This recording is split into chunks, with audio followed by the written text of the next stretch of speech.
I understand. I've listed a long time, and I used to talk about the wobble. I would like to live life where I have better control of my wobble and can keep it at a high vibration and can notice those moments when the lions are coming. The way you do that is by looking at manifestations that you've already accomplished that you feel happy about and milking the appreciation that you feel, by acknowledging that some things have manifested that were at one time and maybe even for a long time still in a vibrational state, and when you chilled out about it, then it came into easier view. You just have to massage your thoughts into those better feeling places. That really is the work. And we know, friends, it feels counterintuitive to humans who have been counting on your action to make things happen. But it is our promise to you, your action is minuscule in comparison with the power and the leverage of alignment with this vortex. Most people are offering most of their action or behavior to compensate for not flowing their energy in a productive way.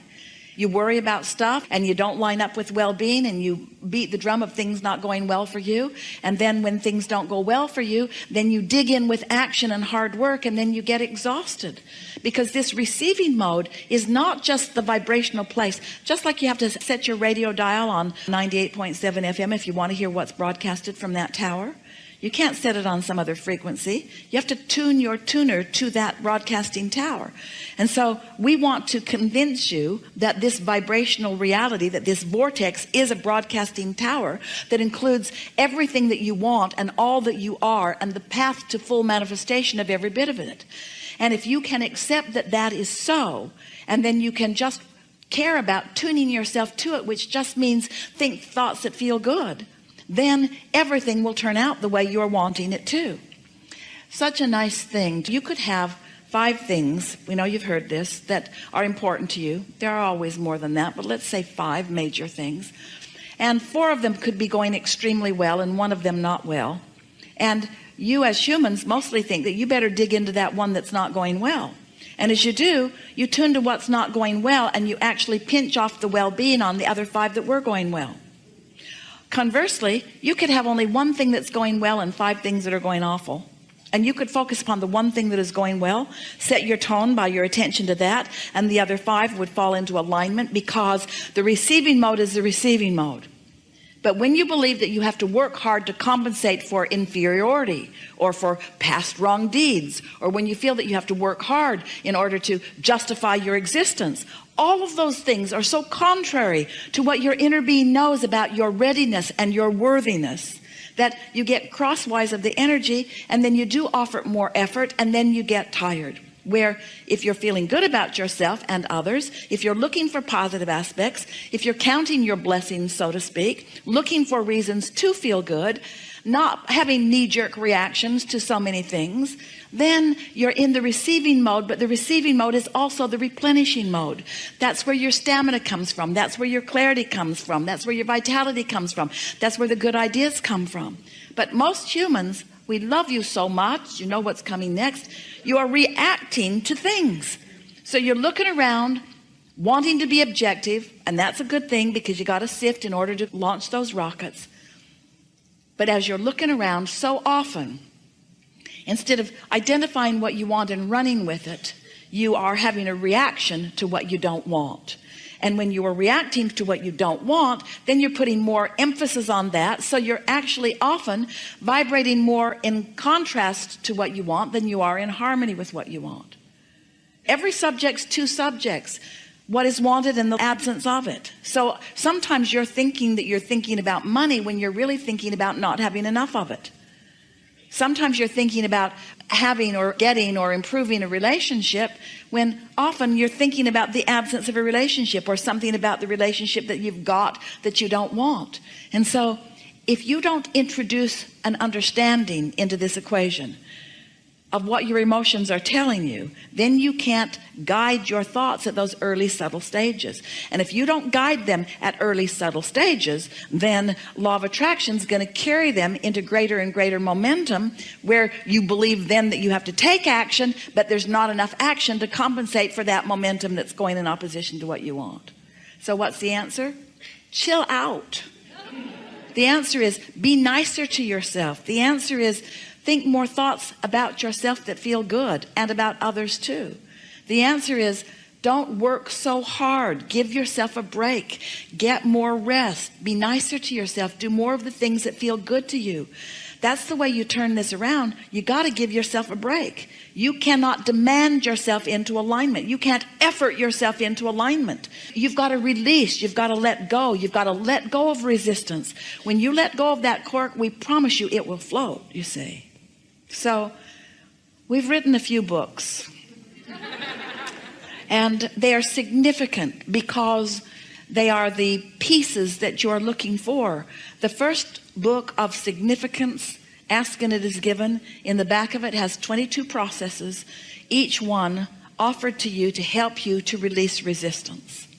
Each one offered to just help you release resistance. We don't need to teach you how to goose up your desire. You can't help that. But when you release resistance, then your desires become more dominant, more predominant. You see more evidence of them coming about. We would read the 22 processes in the back of that book if we were standing in your physical shoes. The next book of significance that we wrote for you, it's talking about deliberate creation. It's about focusing, and it's about taking the way you feel and using it as the reason that you think the thoughts you think. It's about taking a thought that doesn't feel very good and either choosing another thought altogether or massaging that thought until it feels better. Then another book that came right on the heels of that is The Astonishing Power of Emotions. And that book teaches you about the emotions that you feel and the value of them. That may be the most significant book that you will ever read. That may be the only book that if we were standing in your physical shoes and went out there and there's a big pile of books that we would want. We would want to understand the emotions that we are feeling. And then we wrote a book called The Vortex. The Vortex that explains to you that everything you want already is. And if you're paying attention to how you feel and maybe using some of the processes that help you to release resistance and focusing deliberately, that you can get into the receptive mode and let everything in that you want. We haven't been offering these words to you just because we think you want to hear some words. We're answering the questions of how do you create your own reality? How do you create your own reality? By having thoughts that you think. The question is, and this is the question that we're really wanting to put to you, to all of you, are the thoughts you think thoughts that you're thinking because you're the creator of your own experience, or the thoughts that you think reactionary thoughts because somebody else is having an experience that you're observing and you're having a knee-jerk reaction to what's going on? Because that's a big question. If you are reacting, then you have no control. You're like a cork bobbing on a raging sea. You have no control at all. So what would we do? We'd put ourselves in bed tonight and we'd say, I am the creator of my own reality, and I like that.